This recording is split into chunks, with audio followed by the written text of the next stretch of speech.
आदरणीय सभापति जी, मैं जब ये कह रहा हूं तो मैं 3 महापुरुषों के कोट इस सदन के सामने प्रस्तुत करना चाहता हूं। राजर्षि पुरुषोत्तम दास टंडन जी, मैं संविधान सभा के अंदर हुई चर्चा का उल्लेख कर रहा हूं।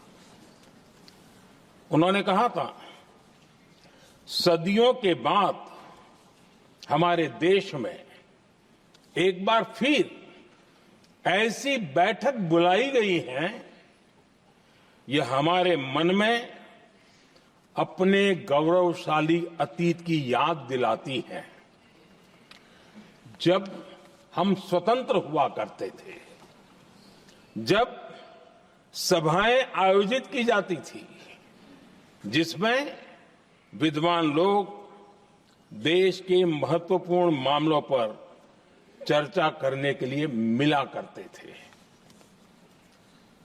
दूसरा कोट मैं पढ़ रहा हूं डॉक्टर राधाकृष्णन जी का। वे भी इस संविधान सभा के सदस्य थे। उन्होंने कहा था, इस महान राष्ट्र के लिए गणतांत्रिक व्यवस्था नई नहीं है। हमारे यहां ये इतिहास के शुरुआत से ही है। और तीसरा कोट मैं बाबा साहब आम्बेडकर का कह रहा हूं। बाबा साहब आम्बेडकर जी ने कहा था, ऐसा नहीं है कि भारत को पता नहीं था कि लोकतंत्र क्या होता है। एक समय था जब भारत में कई गणतंत्र हुआ करते थे। आदरणीय सभापति जी, हमारे संविधान के निर्माण की प्रक्रिया में हमारी देश की नारी शक्ति ने संविधान को सशक्त करने में बहुत बड़ी भूमिका निभाई थी। संविधान सभा में 15 माननीय महिला सदस्य थी और सक्रिय सदस्य थी।